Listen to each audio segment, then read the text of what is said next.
अब मैं श्रीमद् राजचंद्र जी की धार्मिक विश्वव्यापकता के क्रमिक विकास का स्वल्प परिचय उन्हीं के ही शब्दों में सुनाता हूँ। कृपया एकाग्रता के साथ सुनिएगा। एकमात्र आज की सभा में जिस उद्देश्य से हम एकत्र हुए हैं, उस उद्देश्य की पूर्ति के लिए जो उनका अद्भुत जीवन रहस्य है, वो हमें सुनना है और समझना है। और इसीलिए हम एकत्र हुए हैं और इस अमूल्य अवसर में वॉलंटियर लोग सभाजनों को शांत नहीं रख सकते हैं। ये बड़ा आश्चर्य है। एकमात्र जीवन में सफल करने का मौका अभी अभी आज आया है। याद रखना, यह अवसर बार बार नहीं आता। हम लोग फंक्शन तो बहुत करते हैं और सुनते हैं, पर ज्ञानियों की ज्ञान दशा का अद्भुत अनुभवपूर्ण श्रवण कम मात्रा में मिलता है। आज वक्ताएं कम नहीं है, पर अपने वक्तव्य को जीवन में उतारने वाले कम हैं। इसलिए ये प्रयोगवीर का, प्रयोगात्मक आत्म शांति का उपाय, आत्मानंद का उपाय सुनने का ये अपूर्व अवसर मिला है। इतने महाजन हम एकत्र हुए हैं। इस अवसर में बिल्कुल शांत अवस्था होनी अनिवार्य है। श्रीमद् राजचंद्र जी की धार्मिक विश्वव्यापकता का क्रमिक विकास, जो कि उन्होंने अपने जीवन में अनुभव में लिया था, उसका स्वल्प परिचय उन्हीं के ही शब्दों में सुनाता हूँ। कृपया एकाग्रता के साथ सुनिएगा। एकमात्र पुराण पुरुष और पुराण पुरुष की प्रेम संपत्ति के बिना हमें कुछ भी अच्छा नहीं लगता। किसी भी पदार्थ में जरा सी भी रुचि नहीं रही। कुछ भी प्राप्त करने की कोई इच्छा उत्पन्न नहीं होती। व्यवहार कैसे चल रहा है, इसका भी भान नहीं है। जगत किस स्थिति में है, इसकी स्मृति तक नहीं रहती। शत्रु मित्र में कोई भी भेदभाव नहीं रहा। कौन शत्रु है और कौन मित्र, इसकी खबर भी रखी नहीं जाती। हम देहधारी हैं या और कुछ। जब यह याद करते हैं तब कठिनाई से जान सकते हैं। हमारी आत्मा ब्रह्म समाधि में है। मन वन में और शरीर एक दूसरे के आभासवश कुछ क्रिया करता है। अपूर्व वितरागता होने पर भी व्यापार के संबंध में थोड़ी सी प्रवृत्ति कर सकते हैं। तथैव खान पान आदि प्रवृत्तियां भी बहुत कठिनाई से कर पाते हैं। चित्त का भी अधिक संबंध नहीं रहा। आत्मा आत्मभाव में रम रही है। बंध मोक्ष की यथार्थ व्यवस्था जिस दर्शन में यथास्थित कही गई है, वही दर्शन मोक्ष का निकटतम कारण है। इस यथार्थ व्यवस्था को कहने योग्य यदि हम किसी को विशेष रूप में मानते हैं तो वह श्री तीर्थंकर देव ही है। और इस युग में श्री तीर्थंकर देव के उक्त अंतराशय को प्रधानतया प्राप्त पुरुष यानी युग प्रधान पुरुष इस क्षेत्र में यदि कोई हो तो वह हम ही होंगे। ऐसा हमें सुदृढ़तया ज्ञात होता है, क्योंकि हमें जो अनुभव ज्ञान है इसका फल वीतरागता है, जबकि श्री तीर्थंकर देव का कहा हुआ श्रुत ज्ञान है वह भी उसी परिणाम का हेतु प्रतीत होता है। इसलिए हम तीर्थंकर देव के अनुयायी वास्तविक हैं, सच्चे हैं। हमें अविकल्प समाधि का ध्यान एक क्षण भर के लिए भी नहीं हटता। यद्यपि ज्ञानी तो आज तक बहुसंख्यक हो चुके हैं, परंतु उपाधि प्रसंग और उसके साथ साथ उदासीनता, अत्यंत उदासीन चित्त स्थिति वाले हम जैसे उन्हीं में से प्राय अल्पसंख्यक ही हुए हैं। देह स्थिति में भी मनुष्य पूर्ण वितराग हो सकता है, ऐसा हमारा निश्चल अनुभव है। हमारा मन प्रायः क्रोध से, मान से, माया से, लोभ से, हास्य से, रति से, अरति से, भय से, शोक से, जुगुप्सा से तथैव शब्द आदि विषयों से अप्रतिबंधवत है, तथा कुटुंब से, धन से, पुत्र से, वैभव से, स्त्री से या देह से भी मुक्तवत है। अप्रमत्त धारा को एक समय मात्र भी विस्मरण नहीं करने वाला हमारा आत्माकार मन वर्तमान प्रति समय में उदयानुसार प्रवृत्ति करता है। हमारा चित्त आंख के समान है।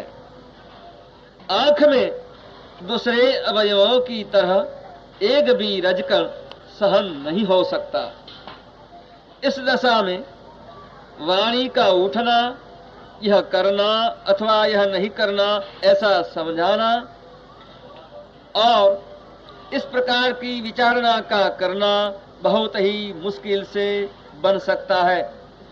बहुत सी क्रियाएं शून्यता पूर्वक होती हैं। धन्य रूप, कृतार्थ रूप हम में इस उपाधि योग के उदय को देखकर भ्रमवश लोग हमें पहचान न सकें तो इसमें कोई आश्चर्य नहीं है। यदि भूतकाल में सत्पुरुष की पहचान न हो सकी हो तो उसका कारण भी यही है। जीवितव्य केवल उदयाधीन हो जाने से विषमता टल गई है। अपने आप के प्रति किंवा दूसरों के प्रति किसी भी प्रकार का वैभाविक भाव प्राय उदित नहीं होता। हमें मार्गानुसारिता का आरोप घटित नहीं है। अज्ञान योगी दशा तो जब से इस देह को धारण किया है तभी से ही नहीं है। हम में सम्यक दृष्टि अवश्य ही है। मन, वचन, काया के योग संबंध में से अहम भाव मिटकर केवली स्वरूप भाव हम में प्रवर्तमान है।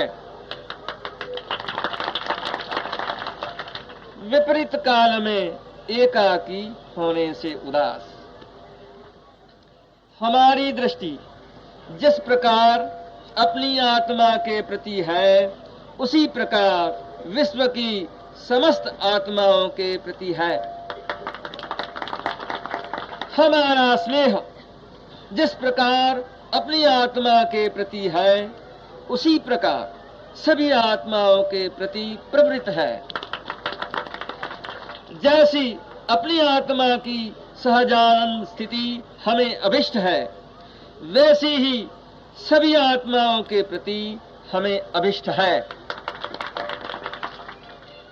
जो कुछ अपनी आत्मा के लिए हम चाहते हैं वह सब कुछ सभी आत्माओं के लिए चाहते हैं। अपनी देह के प्रति जैसा भाव हम रखते हैं वैसा ही भाव सभी देहों के प्रति रखते हैं। वर्तन का प्रकार भी जैसा सभी देहों के प्रति हम रखते हैं वैसा ही अपनी देह के प्रति बना रहता है। अपनी देह में विशेष बुद्धि और दूसरी देहों में विषम बुद्धि प्राय हमसे कभी नहीं हो सकती। स्त्री आदि का जो आत्मीय संबंध गिना जाता है और उसके प्रति जो कुछ स्नेहादि की समता है, वह सब कुछ उसी प्रकार से सभी के प्रति सहज बना रहता है।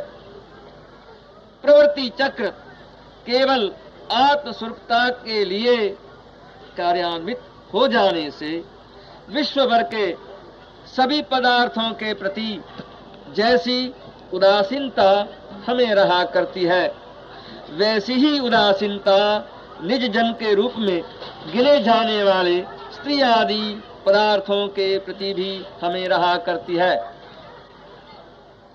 प्रारब्ध प्रबंधवश स्त्री आदि के प्रति जो कोई उदय हो, उससे अधिक वर्तना प्रायः आत्मा से नहीं होती।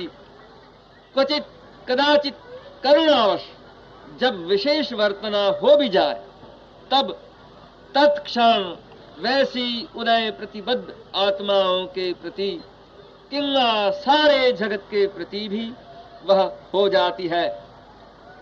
चाहे कोई भी हो, किसी के प्रति हमें न तो विशेष वर्तन करना है और न न्यून।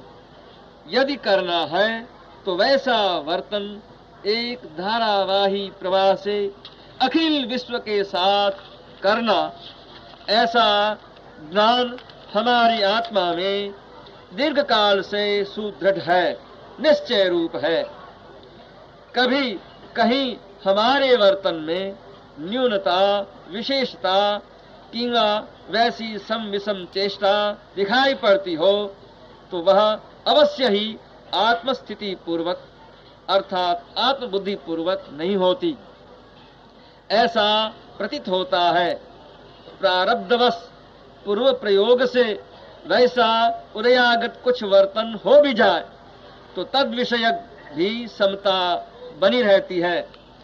जहाँ किसी के प्रति न्यूनता, अधिकता का वर्तन जरा सा भी आत्मा को नहीं रुचता, वहाँ अन्य अवस्था की कल्पना असंभाव्य है। सभी के प्रति भेदभाव रहित अभिन्न भावना है। जिसकी जितनी योग्यता उतनी उसके प्रति अभिन्न भावना स्फुरित होती है, परंतु विषमता किंवा विषय परिग्रह आदि कारण प्रत्यय से वर्ताव रखने का आत्मा में कोई संकल्प प्रतीत नहीं होता। अविकल्प स्थिति है। हमारे लिए न कुछ हमारा है और न कुछ पराया, अथवा न कुछ अन्य है, परंतु जो कुछ है जो का त्यों है। आत्मस्थिति जैसी होनी चाहिए वैसी ही है।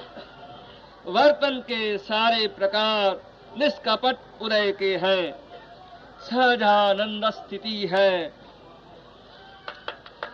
जहाँ वैसी दशा हो, वहाँ अन्यान्य पदार्थों में आसक्त बुद्धि योग्य भी नहीं और होती भी नहीं। यह है श्रीमद् राजचंद्र जी की धार्मिक विश्वव्यापकता का उन्हीं के ही कर कमलों से आलेखित शब्द चित्र का एक अल्पांश।